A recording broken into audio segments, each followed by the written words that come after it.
The grand old university library was a place where time seemed to slow. Tall shelves lined with weathered books rose toward the ceiling like silent sentinels of forgotten stories. Dust danced gently in the beams of golden afternoon light, pouring in through arched windows. Students murmured in distant corners. Pages turned with a soft rustle, and the air was thick with the quiet of concentration. Ethan walked in, a worn backpack slung over one shoulder, his earbuds tucked away for once. He was 20, studying psychology, though he often felt like he was studying confusion more than anything else. Life, love, identity, all swirled in his mind without clear answers. The library was his escape, a place that felt still, unlike the loud chaos of his dorm or the pressure of upcoming exams. He wandered to the psychology section, fingers grazing spines of books on human behavior, trauma, and healing.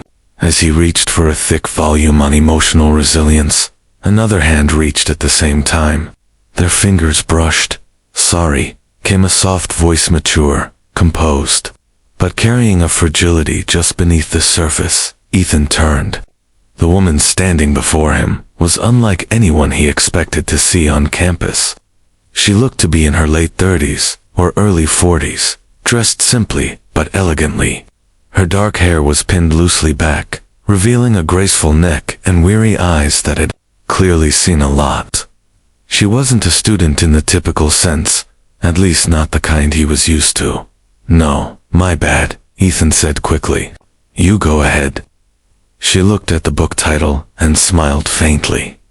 "I've been trying to get through this one for weeks.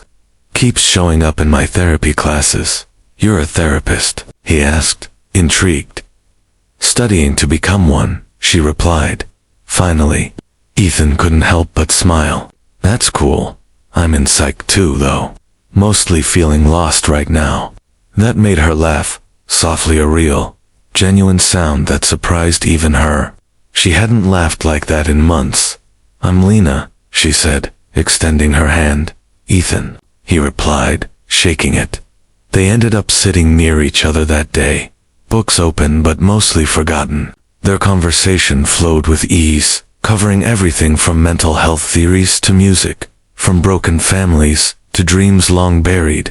There was no pretense, no need to impress, just two souls, unexpectedly drawn together by something neither could name.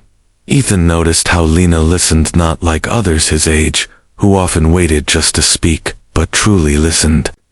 Her eyes didn't just see him, they understood him. And Lena saw something in Ethan too, honesty, a gentle strength, and a curiosity that made her heart ache in a way she hadn't felt in years.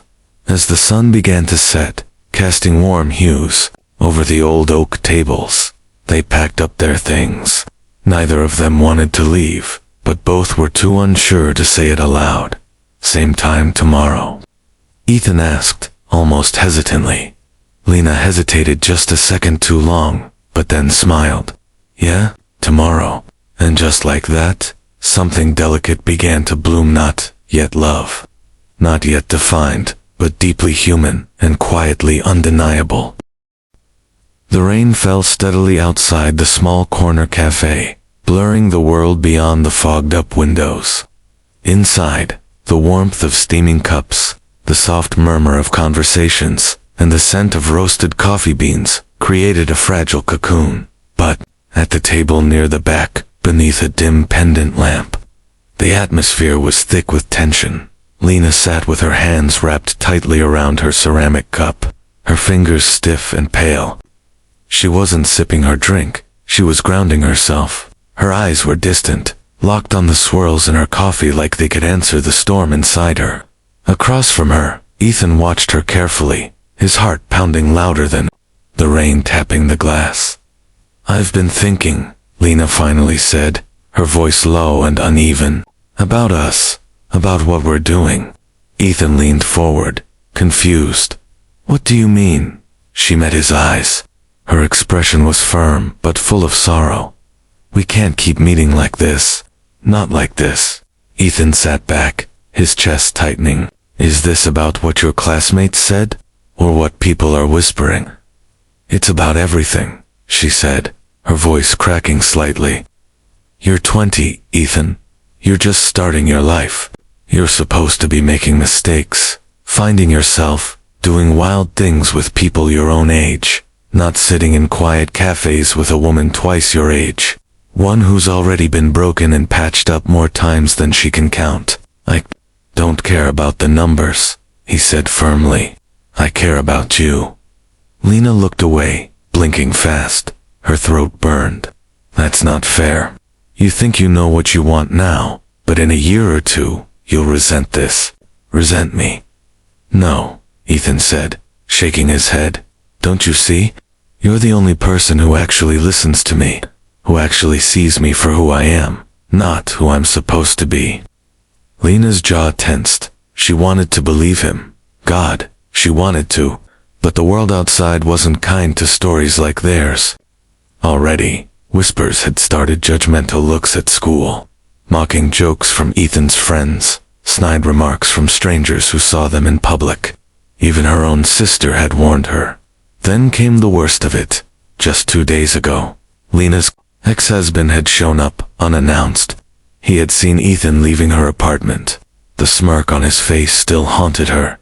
So that's what it takes now? He had sneered, trading dignity for youth. Is this your revenge?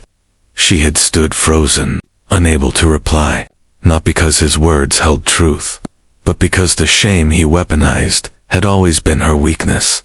Now, staring across the table at Ethan, that old shame threatened to swallow her again. Ethan, you don't understand the cost of this. Every step forward with you means walking into a storm of judgment.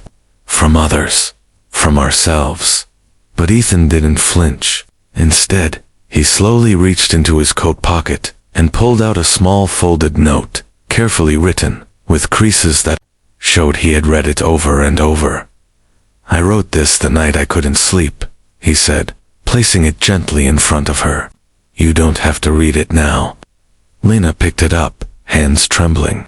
She unfolded the paper, revealing a few lines in his unmistakable handwriting. I don't care if the world mocks us. I care if we miss this chance at something real. Age isn't our enemy. Fear is. She stared at the words, her throat tightening. I'm not asking you for forever, Ethan said quietly. I'm just asking you not to run from something that feels honest. Something that doesn't come around often. For a long moment, Lena said nothing. The storm outside mirrored the one inside her, loud, unrelenting, full of uncertainty. But slowly, her eyes lifted to meet his. There was no pressure in his gaze, only sincerity, hope, and something deeper than desire connection. She reached across the table and took his hand. Neither spoke. They didn't need to, because in that quiet moment, amidst judgment, doubt, and fear, they had found something rare. A kind of love not defined by age, but by understanding, by truth, and by the courage to hold on to it no matter how loudly the world screamed otherwise.